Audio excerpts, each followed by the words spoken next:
అందరికీ good evening, నమస్కారం, వందనాలు.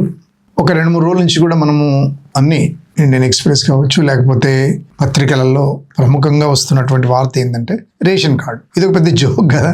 పాపులేషన్ ఎంత తెలంగాణది? 3,54,77,554 మంది. ఒక కుటుంబానికి యావరేజ్గా భార్యాభర్త ఒకడే పాప. ఆ లెక్కన తీసుకుంటే కోటి కుటుంబాలు కాకుండా 54 లక్షలు ఉన్నారు కదా.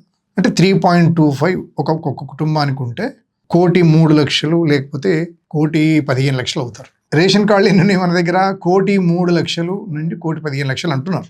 నిజానికి రేషన్ కార్డు ఎవరికి ఇవ్వాలండి? Below poverty line, above the poverty line, దారిద్ర్య రేఖకు దిగువన, దారిద్ర్య రేఖకు పైన, అన్నపూర్ణ యోజన, అంత్యోదయ. అన్నపూర్ణ యోజన అంటే ఒక్కడే ఉంటాడు, ఆయనకి ఎన్ని అవసరం ఉంటే అన్ని బియ్యం. అంత్యోదయ అంటే ఇంకా చివరి కుటుంబం అన్నమాట. ఇంకా వాళ్ళకి ఏ రకమైన ఆదాయ వనరులు లేవు, కూలి చేసుకోలేరు, నాలు చేసుకోలేరు, కష్టం చేత కాదు, పిల్లలు చేతిలో ఉండరు. వాళ్ళకు అంత్యోదయ, వాళ్ళకు కుటుంబానికి సరిపడ బియ్యం ఇస్తారు. అది ఫ్రీ ఇస్తారు, వీళ్ళకి వెళ్ళాలి. ఎవరెవరికి ఇవ్వకూడదు అని అంటే ప్రభుత్వ ఉద్యోగస్తులకు, ప్రముఖ వ్యాపారవేత్తలకు, తర్వాత ఇంట్లో మంచి ఒక కార్ మెయింటైన్ చేసే వాళ్లకు, ఒక ఆర్సిసి రూఫ్ ఉన్న బిల్డింగ్ ఉన్న వాళ్లకు, వీళ్ళంతా కలిపితే ఎంతమంది అవుతారు? ఒక 10%, ఒక 20%. ఎంప్లాయీస్ కూడా ఇవ్వకూడదండి.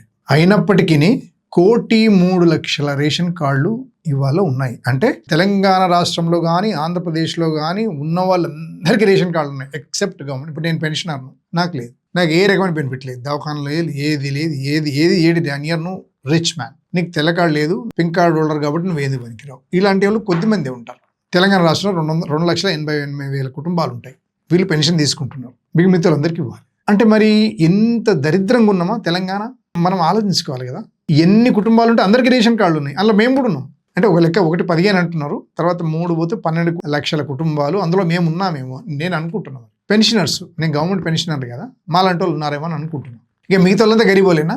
ఊళ్ళ పటేళ్ళు, దొరలు, కర్ణాలు, తర్వాత సేట్లు, వ్యాపారం చేసుకునే వాళ్ళు, కలుదుకుని ఉన్న వాళ్ళు, తర్వాత అన్ని వీళ్ళందరికీ రేషన్ కార్డు ఉండదా?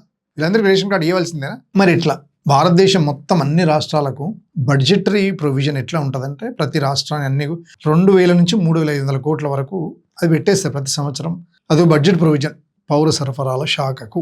దాంట్లో బియ్యం ప్రొక్యూర్మెంట్ ఉంటుంది, గోధుమలు ఉంటాయి, అన్నీ ఉంటాయి. బియ్యం తీసుకురావడానికి, మన గోడౌన్ నుంచి తీసుకురావడానికి, సప్లై చేసే లారీలకు, తీసుకుపోయి అందులో డంప్ చేసే లేబర్కు, అందులోనే మోసే హమాలీలకు, దాని మీద ఇచ్చిన అప్పుల మిత్తిలకు, ఆ దాచిపెట్టే గోడౌన్లకు, ఇవన్నిటి కూడా ఆ 2,000 కోట్లకి చేయాలి. యాక్చువల్గా 1971 crore అనేది నేను చదివిన, వాళ్ళు ఇచ్చిన కంపెనీలో చదివితే ఈ సంవత్సరానికి 1971 అన్నారు. కానీ ఇంకా మొత్తం 2,000 కోట్లు అనుకుందాం, 20 కోట్ల కాడ ఏమొచ్చింది. మరి ఇట్లా ఇది టీఆర్ఎస్ గవర్నమెంట్ 10 ఏళ్లలో ఒక రేషన్ కార్డు ఇవ్వలేదు, వీళ్ళది ఇస్తామంటున్నారు. ఆ గవర్నమెంట్లో 88 crores రేషన్ కార్డ్స్ ఉండే. ఈ గవర్నమెంట్ వచ్చినాక మళ్ళీ దీని 1 కోటి వరకు అవుతున్నాయి, మిగతా ఇచ్చేస్తామంటున్నారు. ఎట్లా ఇది? కోటీశ్వరుడు కూడా మనము వైట్ కార్డు ఇస్తే ఆయనకు హాస్పిటల్ ఫ్రీ ఉంటుంది, ఆయనకు అన్ని ఫ్రీ బస్ ఉంటుంది, ఫ్రీ ఇందిరమ్మ ఇల్లు ఉంటుంది, అన్నీ ఉంటాయి. అన్నీ ఇచ్చినాక పని ఎందుకు చేస్తున్నాడు? అయితే ఈ నిన్న మొన్ననే ఆనరబుల్ హైకోర్టు ఒక ఎగ్జాజరేటివ్ ఎక్స్ప్రెషన్ తను ఏమన్నదంటే ధనవంతులు కూడా తీసుకుంటారు, చాలా ఇబ్బందికరమైన కామెంట్ చేసింది స్టేట్ గవర్నమెంట్. అంటే ఎట్లా మరి ఇలా ఉన్న వాళ్లకు ఉచితమే, లేని వాళ్ళకి ఇవ్వవలసింది అర్హులకు అదే, అనర్హులకు అదే, కోటీశ్వరులకు అదే, భిక్షానికి కూడా అదే. ఒక ఎగ్జాంపుల్ మంచి చెప్పడం జరిగింది కోర్టు. ఒక ఆఫీసర్ రోజు పోతున్నాడంట, ఆఫీసర్ డ్యూటీకి పోతుంటే ఒక ఆయన చెట్టు కింద పండుకున్నాడంట. డైలీ చూస్తుంటే ఆ చెట్టు కింద పండుకొనే ఉన్నాడు. ఈయనకు ఎందుకు అనుమానం కలిగి లేచిపోయి అడిగిండట, ఏంది ఇట్లా పండుకుంటే నీ భోజనం ఎట్లా వెళ్తుందంటే, ఇక లేదు సార్, నేను పొద్దున్న లేవగానే ఇక నాకు ఇది ఫ్రీ వస్తుంది, పొద్దున్న లేవగానే ఇక రెండోది ఇది ఫ్రీ వస్తుంది, మధ్యాహ్నం ఏమో ఫలానా చెట్టు కిందకి పోతే అన్నం పెడతారు, సాయంత్రం కాగానే ఇది ఉంటుంది, నెల కాగానే ఇది ఉంటుంది, రోగం వస్తే హాస్పిటల్ ఉంటుంది, ఇవన్నీ ఉన్నాక నేను ఎందుకు పని చేస్తారు? ఆయన కరెక్టే అనిపించింది, బుర్ర తిరిగి వెళ్ళిపోయిందంటే. ఇంకా అంటే పొద్దున 6 గంటలకు పోయి రాత్రి 10 గంటలకు పని చేసేటోళ్ళకు ఎంత ఉందో ఏం చేయకుండా కూడా అంతే ఉంది. మనం పని చేస్తలేం, పని చేయకుండా అన్ని రాష్ట్రాల నుంచి మనుషులు వస్తున్నారు, ఇక్కడ పని చేస్తున్నారు. ఈ రేషన్ కార్డు ఏం చేద్దాం మరి?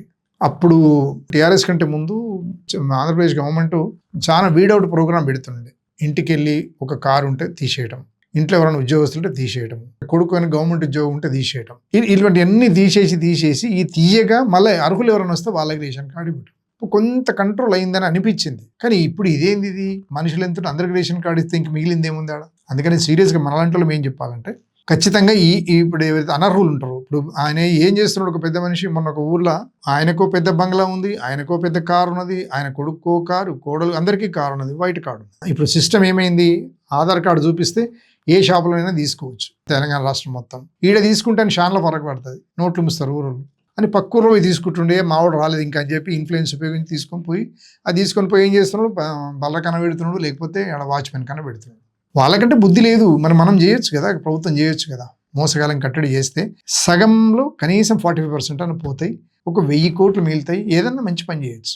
అట్లా అబద్ధాలు మనము అఫీషియల్గానే యాక్సెప్ట్ చేయడం అనేది కరెక్ట్ కాదు. తెలిసి ఒప్పుకుంటున్నాం మనం ఇది, అయ్యో ఆయన ఏమనుకుంటాడో ఏమో, ఆయన ఇన్ఫ్లుయెన్స్, ఆయన అదే లేదు ఇది. ఈ ఊళ్ళో ఉన్న 50 కుటుంబాలలో 40 కుటుంబాలు అంతా భూస్వాములే ఉంటాయి, ఈ 40 కుటుంబాల కార్డు తీసేస్తే నాకు ఓట్లు రావు, రేపు నేను గెలవను ఏమో, పోనీ నాకెందుకు పాడై ఉండని, ఇంకెవరు ఉండరా మీ ఇంట్లో, మీ జీతగాని పేరు చెప్పి ఇంకో కార్డు తీసుకొని కూడా ఇస్తున్నాం. మనం అందరం కూడా ప్రశ్నించాలి. ఇలాంటి అన్నెసెసరీ వ్యవహారాలు సభ్య సమాజం ఒప్పుకోవద్దు. మనం సివిల్ సప్లై మినిస్టర్ కంటిన్యూస్గా లెటర్ రాయాలి. ఇక మా ఊళ్ళో వీళ్ళు ఉన్నారు, ఈ 12 కుటుంబాలు, వీళ్ళంతా అందరూ ఉద్యోగస్తులు, ఇంకో 2 కుటుంబాలు భూములు ఉన్నాయి వీళ్ళకు, ఇంకో పెద్ద వ్యాపారవేత్తలు, వీళ్ళందరూ తెల్ల కార్డులు అని చెప్పి ఒక అన్నోన్ లెటర్ రాసి పడేద్దాం. మాకెందుకు రిస్క్ అనుకుంటే ఉంటుంది. రియాక్షన్ ఎందుకంటే ఆనరబుల్ హైకోర్టు చాలా ఎమోషన్గా మాట్లాడింది, అది నిజమే. ఇది ఆ నిజాన్ని ఆయన బెంచ్ మీదనే చెప్పడం జరిగింది. అందరం అది యాక్సెప్ట్ చేద్దాం. Thank you very much.